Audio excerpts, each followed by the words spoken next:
Dito de uma outra maneira, ele cresceu dentro do palácio. Ele corre nas suas veias o sangue real. Ele conhece muito bem acerca de reinos, de poder de reis, de tronos. Ele entende muito bem sobre sucessão de trono. E a Bíblia Sagrada diz que este profeta, nos dias em que a nação de Israel estava no cativeiro babilônico, haja visto que a nação de Israel, isto é, ela como um todo, ela será levada ao cativeiro.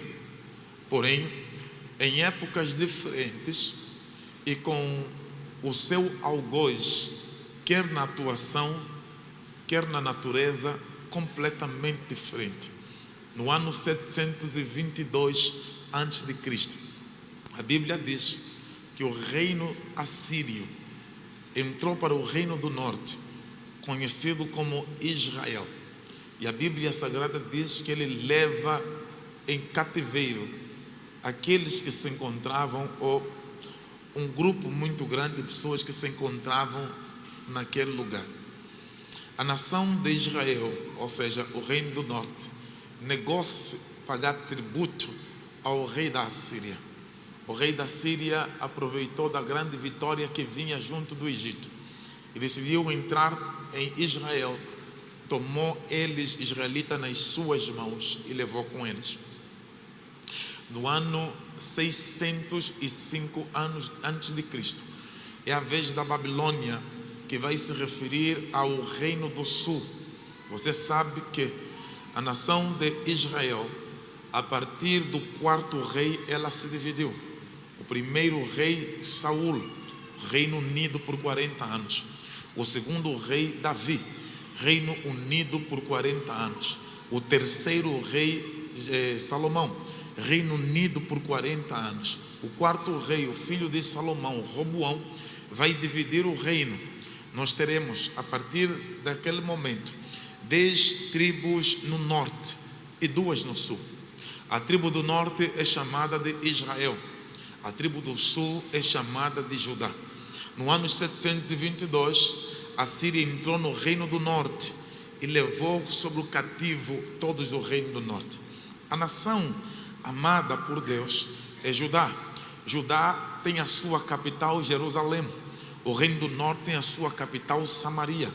Em Jerusalém, conhecida como a cidade da paz, o lugar que o Senhor decidiu manifestar sua glória, o seu poder, o lugar onde o Senhor decidiu se relacionar com eles, é em Jerusalém que o rei Salomão vai construir o templo, porque é o lugar onde as nações se reuniriam para adorar a Deus.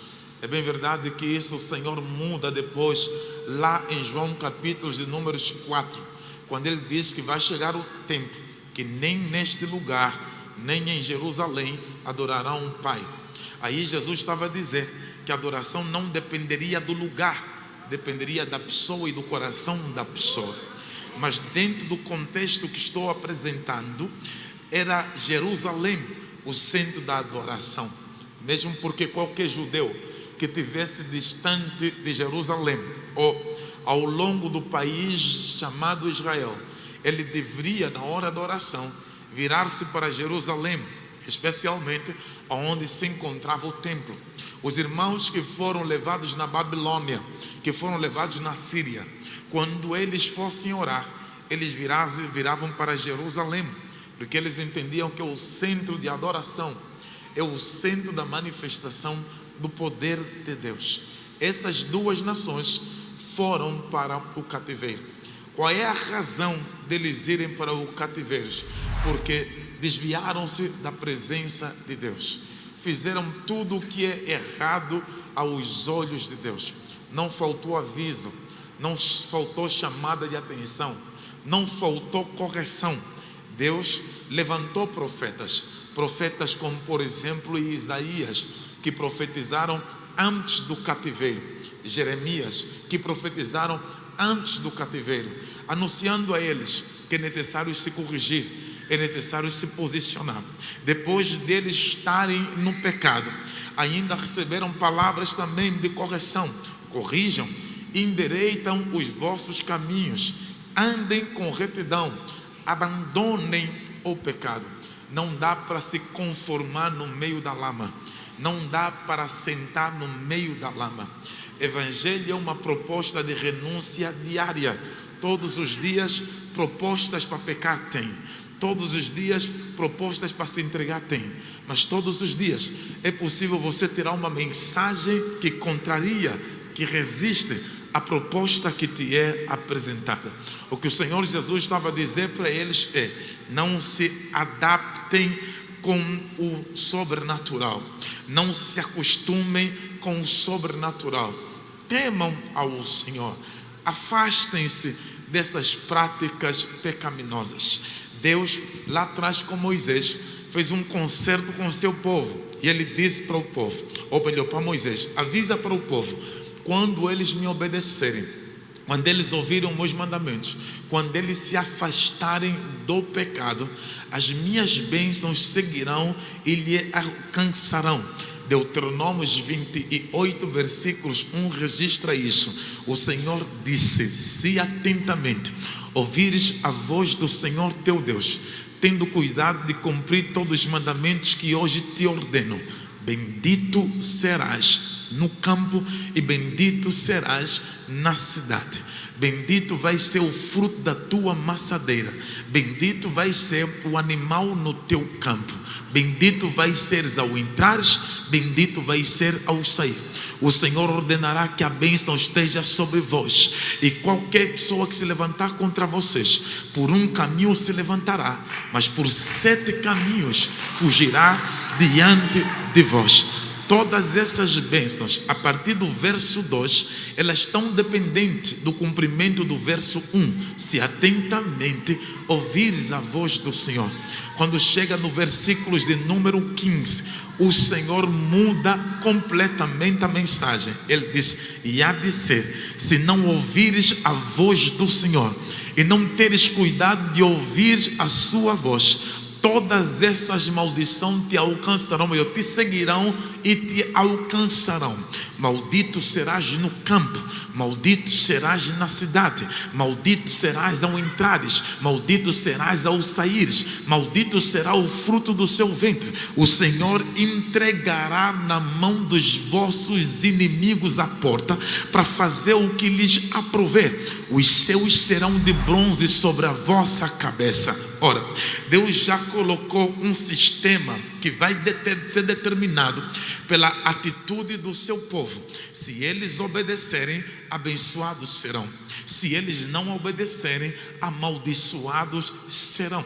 Moisés ouviu Deus lhe dizer no versículo 19 do capítulo 30 do livro de Deuteronômio: céus e terra coloco hoje em testemunho contra ti, que eu te propus a vida e a morte, a maldição e a bênção. Escolhe, porém, a vida, para que te vá bem, tu e toda a tua casa e todos os seus filhos. Deus coloca para Moisés a liberdade de escolha, e Deus diz para Moisés: quem escolher a direita vai ter o monte Gerizim na sua frente, as bênçãos estarão sobre a sua vida.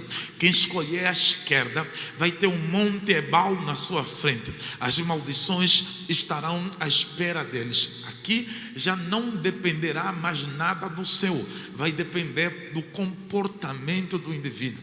A nação de Israel começou a adorar a criação, esqueceu do Criador. Começou a chamar normal o que não é normal.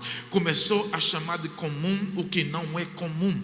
Se habituou com o cheiro. Você sabe que o ser humano tem essa habilidade de se acostumar com o ambiente. Nós precisamos lutar contra isso.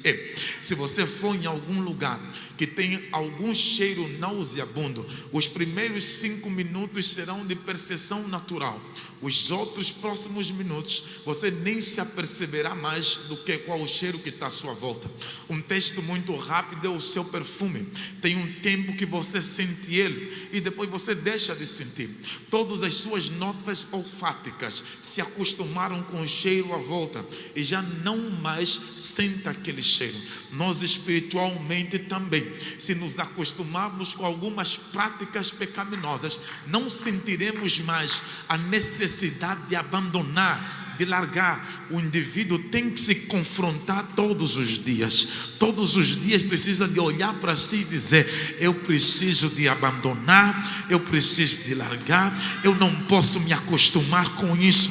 Eu estou a tentar dizer para ti que não dá. Deus nos chamou para honrar e louvar o nome dele, e isso com a prática da nossa vida. Deus nos chamou para sermos para a glória do nome dele, isso com o dia a dia das nossas vidas. Isso quer dizer um autoflagelo diário, um autoflagelo diuturno. A pessoa precisa de colocar a palavra diante dele diuturnamente. Mas a nação de Israel acabou por esquecer isso. Eles estão acostumados. A Bíblia diz que o profeta levanta-se e diz para ele: voltem ao Senhor, arrependam-se. O profeta Isaías, por exemplo, no capítulo número 59, versículos 1, disse para eles: a mão do Senhor não está encurtada, os olhos do Senhor não estão tapados, os ouvidos do Senhor também não estão agravados para que não vos possa abençoar, mas é os vossos pecados que fazem separação entre vós e o vosso Deus. Isaías está a dizer: Deus continua na mesma posição. Quem mudou de posição são vocês. Deus continua no mesmo lugar. Quem mudou de lugar são vocês. Quando vocês se posicionarem, Deus se manifestará. O nível de desonra, de abandono a Deus é tão grande que Isaías diz que um boi tem mais consciência de relacionamento do que o povo de Israel. Ele diz que o boi conhece a manjedoura do seu dono, mas o meu povo não me conhece, não tem relacionamento comigo, não cria relacionamento comigo. Isaías aprofunda até o ponto de dizer que Israel abandonou a mesa farta e correu atrás para comer o esterco dos bois. Estão a se alimentar dos estercos dos bois por causa somente do seu coração que se tornou insensível. O nível de insensibilidade era tão grande que você viu Sofonias chamando atenção de reis, de profetas e de sacerdotes. Ou seja, o pecado não ficou simplesmente na classe dos irmãos ou dos crentes. O pecado foi até a aristocracia. O pecado entrou no templo. O pecado entrou dentro do palácio. O pecado consumiu toda a gente. Sofonias estava completamente perdido. Só que a Bíblia Sagrada me dá algumas dicas em relação a Sofonias. Primeiro, está relacionado ao seu nome. O nome Sofonias, ele quer dizer Deus escondeu. Ele é a junção de, número 1, Zafan, e número 2, Yahweh, e Zafania, que significa Deus escondeu. Em um grupo, ou melhor, em um meio onde várias pessoas estão pervertidas, tem pessoas que estão escondidas por Deus. Deus escondeu, Deus guardou. Tem pessoas que estão guardadas, tem pessoas que estão protegidas para a glória do nome do Senhor. A Bíblia diz que o Senhor o esconde, ou melhor, lhe dá o nome de Deus, o escondeu, refletindo a ideia de que Deus protege o seu povo fiel, esconde os justos de julgamentos iminentes. O nível de perversão dentro da nação de Judá está tão alto que no capítulo número 3 nós vimos ele dizendo: ai da cidade opressora, cidade rebelde, manchada, a cidade de Jerusalém, fundada há mais de 3.000 anos por Davi. sendo chamada de cidade da paz, ela agora está a ser chamada de cidade opressora.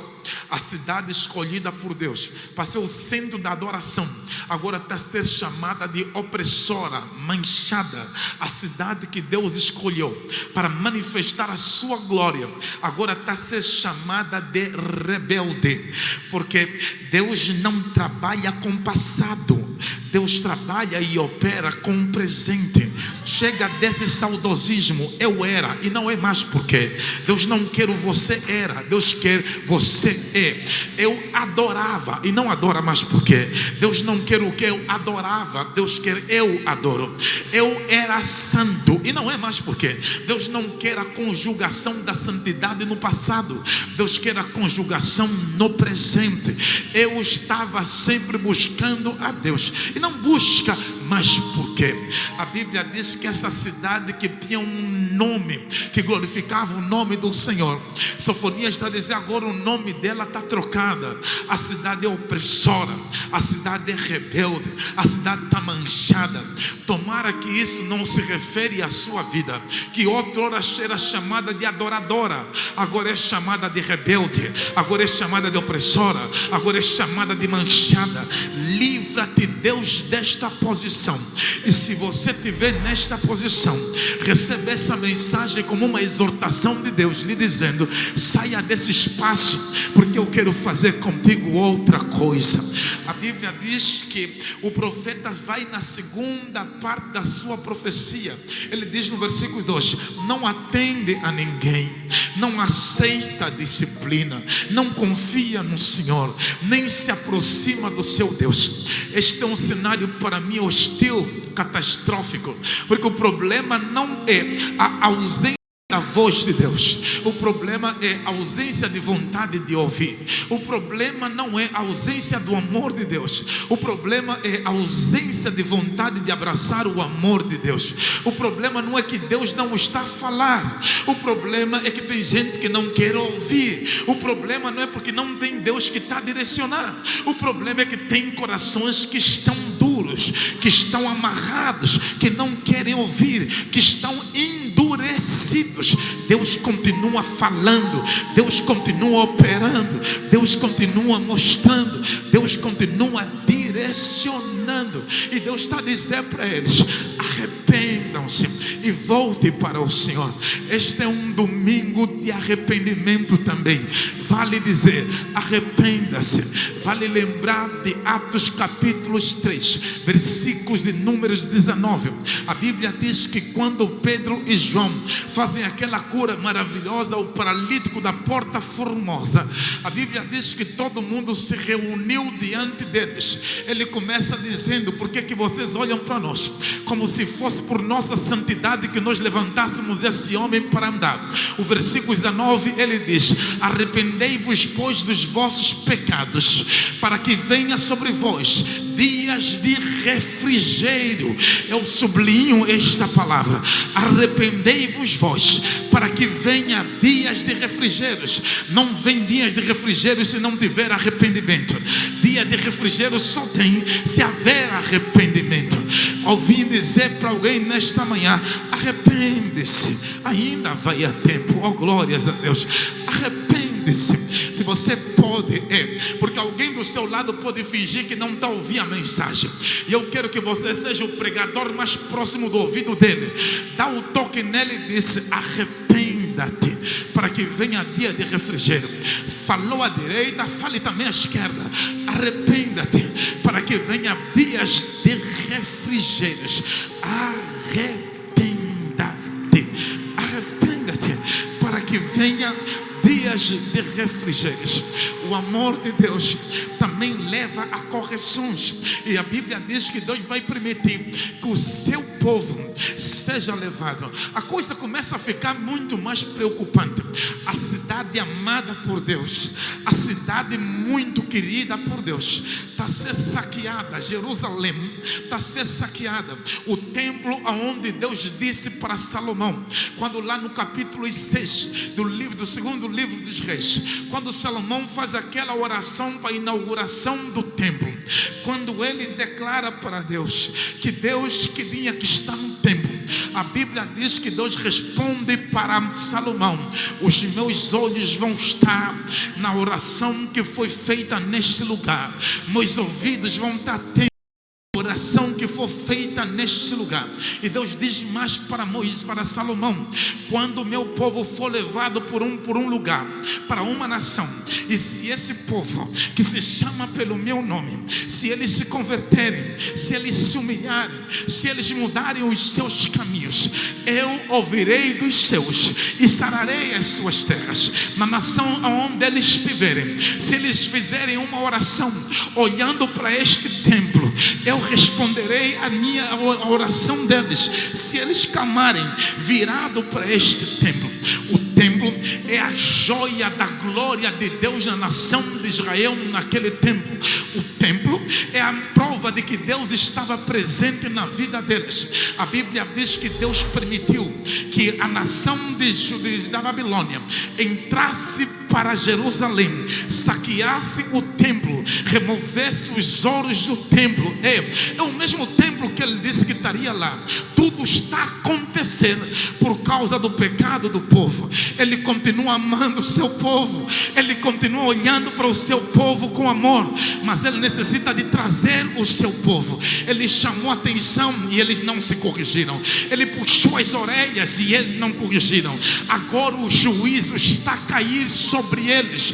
Livre Deus a sua vida do juízo dele.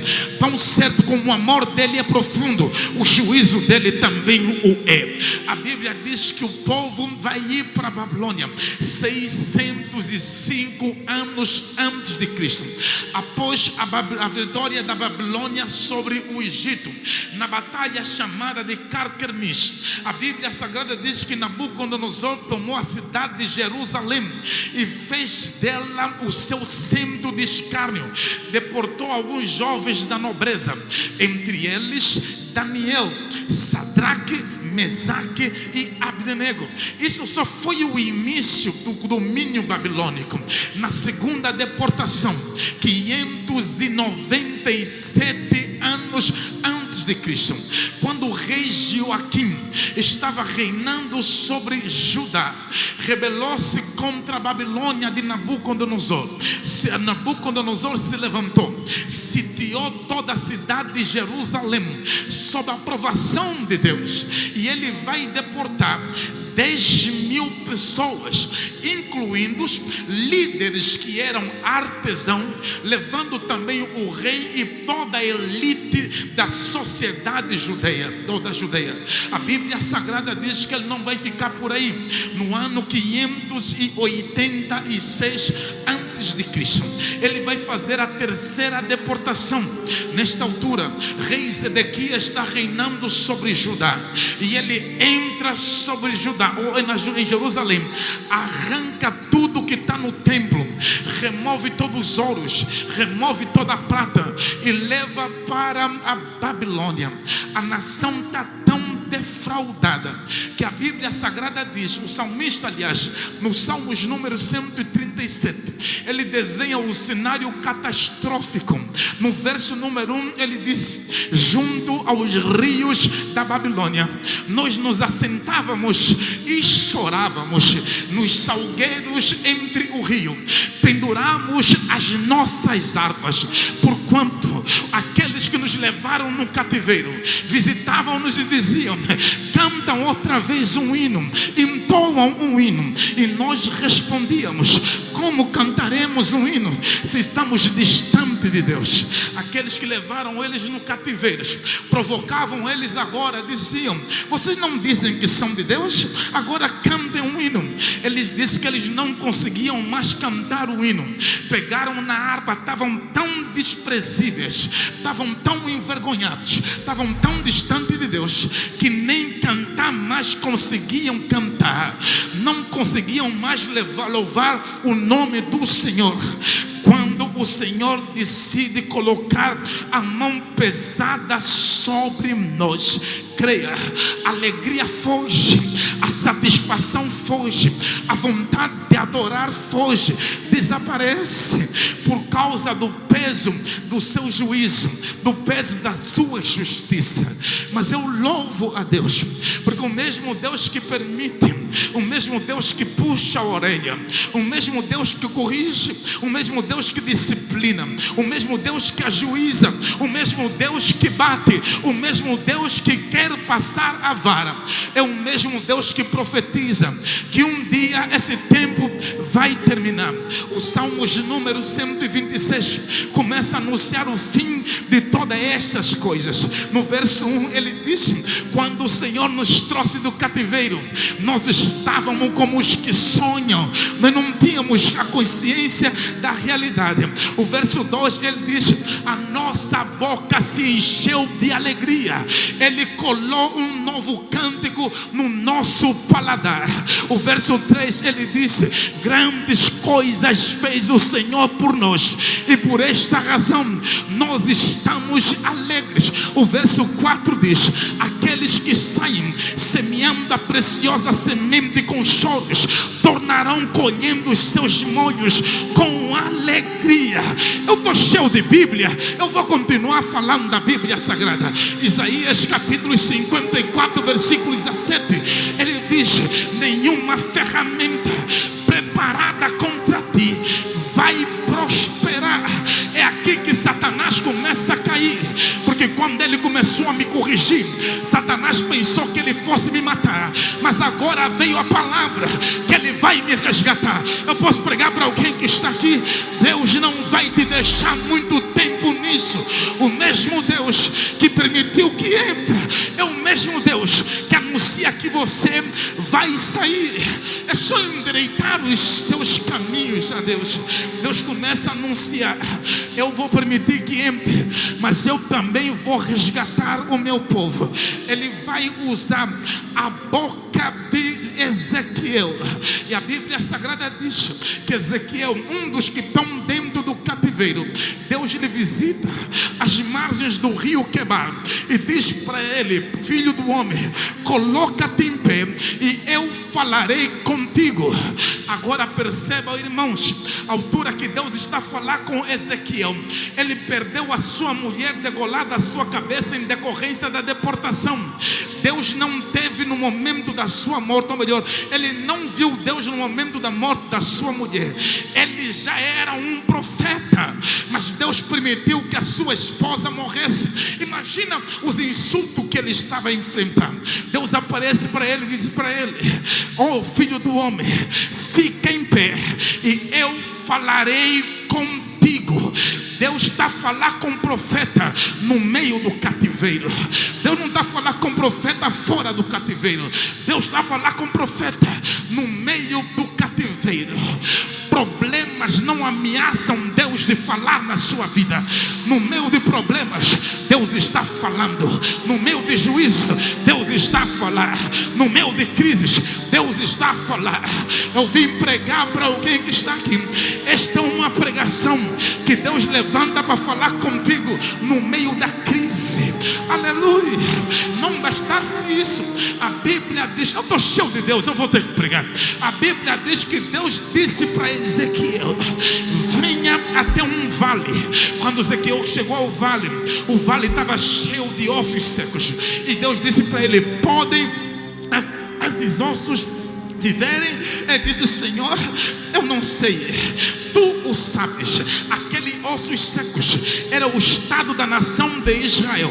Aqueles ossos secos era o estado da nação que pecou, que caiu, que quebrou e que estava completamente seca.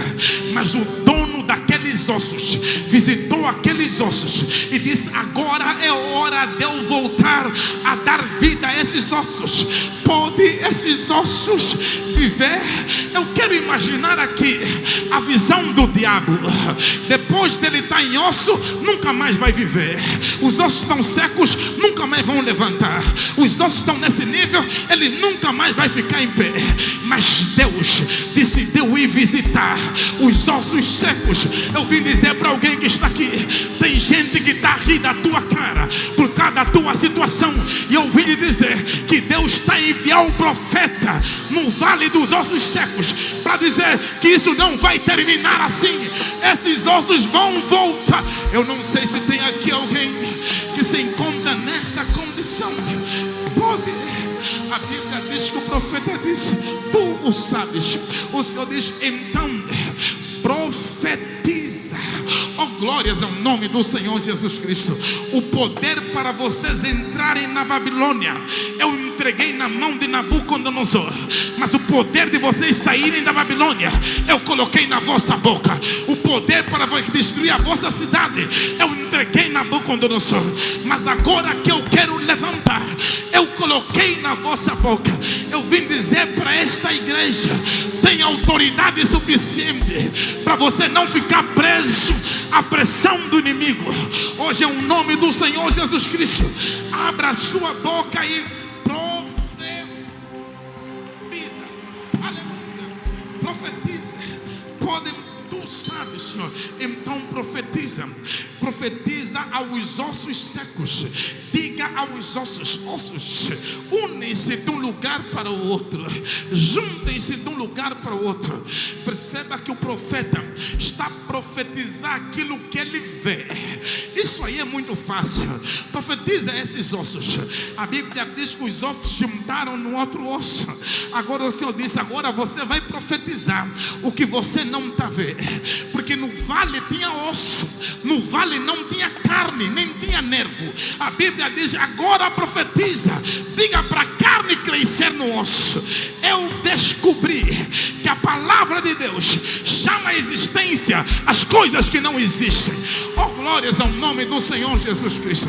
Você entrou em osso, mas vai sair cheio de carne.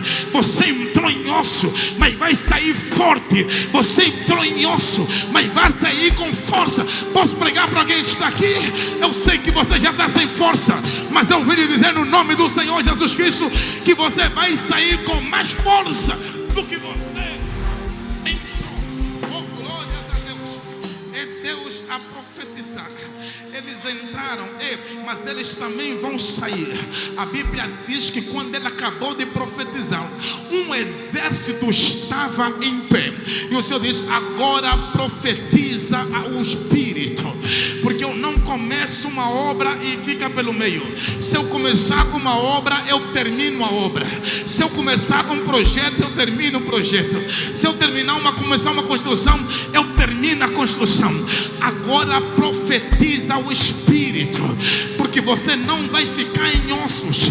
Você vai sair daqui respirando e andando. Esta é a primeira fala de Deus acerca da restauração de Israel. A segunda, ela vai em um contemporâneo de Isaías e chama Jeremias. Diz: Jeremias, vá até a casa do oleiro. Para quê? Eu quero te mostrar. Porque esta nação de Israel, para mim, é como um vaso. Para você entender a mensagem, vai para a casa do oleiro. Quando ele chegou na casa do oleiro, ele percebeu que o oleiro tinha o vaso na mão. E o vaso quebrou na mão do oleiro. Quebrar na mão do oleiro é o juízo de Deus. É Deus que ajuizou. Quebrou nas mãos de Deus. Eu sinto Jesus. Posso pregar aqui conforme eu estou a sentir? Eu sinto Jesus que está aqui. Aleluia. Porque quebrou, mas na mão do oleiro. Não quebrou na mão de Satanás, quebrou na mão do oleiro. Oh, glórias a Deus. Aleluia. É por esta razão que eu danço na cara de Satanás. Se eu quebrar, eu quebro na mão do oleiro. Se eu cair, eu caio na mão do oleiro. Se me perseguir, eu me perseguem na mão do oleiro. Eu vim dizer para alguém que está aqui: você não está na mão do teu diabo, você está na mão do oleiro. Quebrou na mão do oleiro. Aleluia. Isso significa que Deus está dizendo: eu não vou te largar, eu não vou te abandonar, eu não vou te deixar. Quebrado, mas é meu. Destruído, mas é meu. quebrou, mas está nas minhas mãos. Está no chão, mas me pertence. Está envergonhado, mas é meu. As nações entraram, mas me pertence. Está nas minhas mãos. Eu vim dizer para alguém que está aqui: você não tem chance de fugir, Deus. Você está nas mãos de Deus. Eu não sei se tem aqui alguém que compreende. Aleluia. Nas mãos do oleiro, quebrado. E por que quebrou na mão do oleiro? Porque só o oleiro tem os planos na vida do vaso. Posso pregar conforme eu estou a sentir? É Deus que disse para Jeremias, no capítulo 29, versículo 11: só eu sei os planos que eu tenho para com vocês, planos bons, de paz, para dar o fim que vos desejais. O plano é dele. Posso pregar para alguém que está quebrado aqui? Você está quebrado, mas na mão do oleiro. Você está destruído, mas na mão do oleiro. Caiu, mas na mão do oleiro. Perseguido, mas na mão do oleiro. Caluniado, mas na mão do oleiro. Ele tem um plano. Ele vai refazer o vaso. A Bíblia diz que Jeremias disse: quando o vaso quebrou, ele voltou a fazer do mesmo vaso quebrado um outro vaso melhor do que o primeiro. Posso pregar conforme eu sinto? Aleluia. Porque quem está distante vê o vaso a quebrar. Imagina, evangelista Daliano, a conversa que houve na visão de Satanás. Quebrou, vai ser descartado. Quebrou, vai ser atirado do outro lado. Quebrou, nunca mais vai ser usado. Enquanto ele está dizendo quebrou, não vai ser usado, Deus está pegando o vaso quebrado e está fazendo um outro vaso para a glória do nome do Senhor Jesus. Eu vim lhe dizer que Deus não vai usar outra pessoa. É você mesmo assim. É você que Ele vai restaurar. É você que Ele vai levantar. É você que Ele vai usar. Aleluia. Aleluia. Um novo vaso. Isto aqui está em consonância com 2 Coríntios, capítulos número 5, versículo 17. É assim que quem está em Cristo Jesus, nova criatura é. As coisas velhas já passaram e tudo se fez novo. Eu vou lhe dizer que não fica triste quando eles te rirem, porque você está vindo para a igreja. Diga para eles: estou quebrado na mão do oleiro. Não fica triste quando eles estão a dizer que até agora não casou. Diga para ele: estou quebrada na mão do oleiro. Não fica triste quando dizerem não tem filhos ainda. Diga para ele: estou quebrado, mas na mão do oleiro. Um dia ele vai pegar esses fragmentos e vai fazer um novo vaso. Posso pregar conforme eu sinto? Eu vim dizer para alguém que está aqui: você vai ser um novo vaso. Vou repetir: você vai ser um novo vaso. Repito: você vai ser um novo vaso. Quem pode exaltar o nome do Senhor Jesus?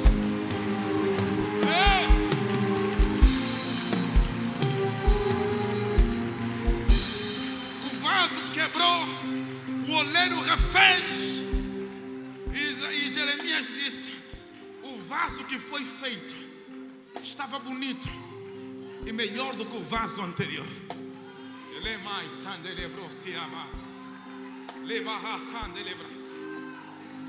Alguns vasos entraram este ano quebrados. Aleluia. Mas eu estou profetizando em o nome de Jesus: não vai terminar quebrado. O Senhor vai refazer, vai refazer, vai refazer. Alguns começaram esse ano com enfermidades, outros com perdas. Eu vim dizer em nome do Senhor Jesus Cristo: Ele vai refazer, vai refazer, vai refazer. Alguns ficaram presos pelo pecado, mas o Senhor hoje solta esse laço e diz: eu vou refazer, eu vou refazer, eu vou refazer. Quem pode glorificar o nome do Senhor Jesus?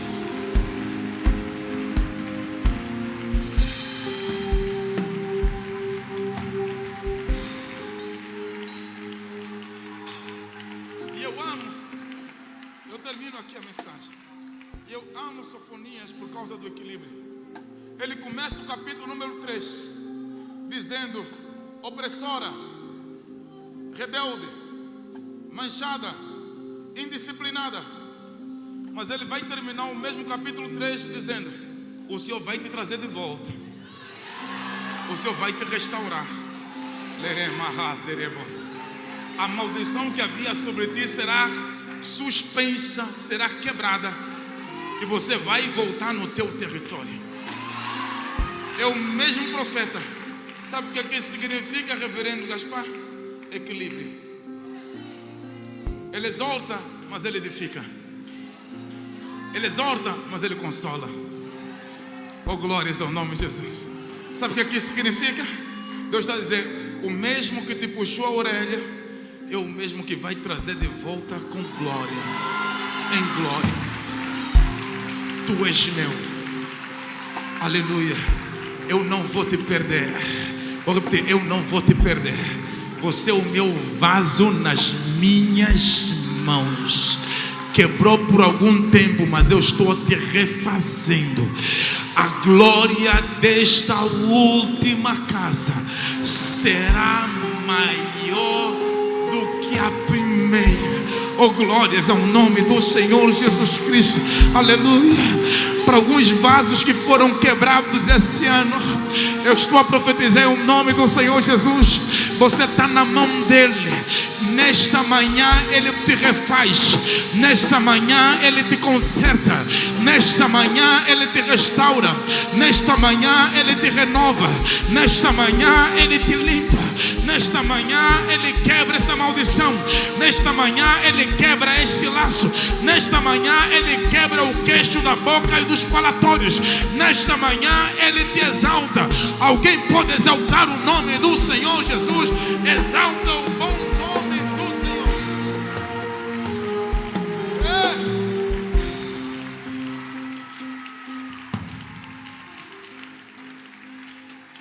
A Bíblia diz que o escondido por Deus saiu para dizer: o Senhor vai vos trazer de volta.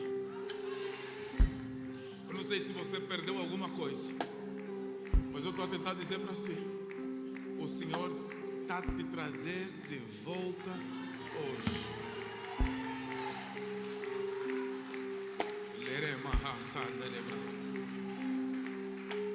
Os ossos não secaram, ele ressuscitou.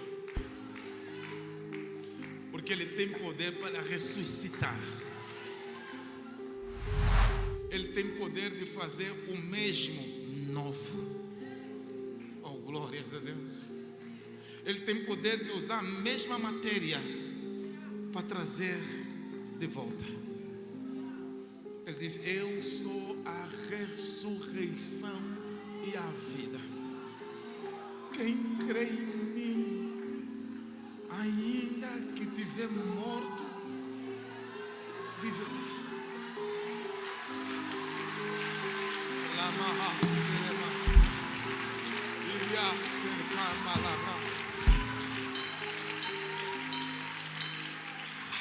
O versículo 11 do capítulo 37 ele diz: eu abrirei as vossas sepulturas e vos trarei para fora. E sabeis que eu sou o Senhor quando abrir as vossas sepulturas. Eu não sei como anda a sua vida espiritual, mas eu quero profetizar hoje a restauração. O Senhor restaure o nome de Jesus Cristo. Eu não sei se você anda distante de alguma coisa, mas o Senhor lhe traz para perto. Quem sabe você está distante do seu propósito, distante da sua chamada, distante da sua verdadeira essência. Hoje, em nome do Senhor Jesus Cristo, venha de volta. Qualquer corrente que impede seja quebrada, qualquer grilhões que lhe impede seja destruído, qualquer força maligna que se levanta seja enterrada, destruída, em o nome do Senhor Jesus Cristo, porque nada impedirá que você venha, volte outra vez, em o nome do Senhor Jesus Cristo. Eu profetizo em o nome do Senhor Jesus um tempo novo onde você vai romper. cada limite que foi imposto por causa de uma palavra que você proferiu, de um erro que você cometeu, de um tropeço que você enfrentou. Hoje, em nome do Senhor Jesus, o perdão te alcança e o Senhor te dá o livramento. Hoje o Senhor lhe renova, hoje o Senhor lhe restaura, hoje o Senhor lhe levanta para a glória do seu nome. O inimigo não terá o prazer de ver você terminar em ossos secos. Vai se levantar um grande exército em nome do Senhor Jesus Cristo. Ele não terá o prazer de ver um vaso quebrado, ele terá o desprazer de ver um vaso a ser refeito para a glória do nome do Senhor Jesus Cristo. Se você pode, aproveita a unção e a graça sobre esse templo dentro desta casa. Eu não sei o estado da sua vida, mas vá lá, faça como Ezequiel, profetiza os teus ossos, profetiza os teus ossos para que eles vivam, profetiza a sua vida para que você se levante, profetiza a sua vida para que você caminhe com Deus, profetiza a sua vida para que você não volte a tropeçar, profetiza a sua vida para que você alcance o teu destino, profetiza a sua vida para que se levante ajudador de destino. Levanta a tua voz, fala acerca de si mesmo, profetiza em nome do Senhor Jesus Cristo. Levanta a voz e ore.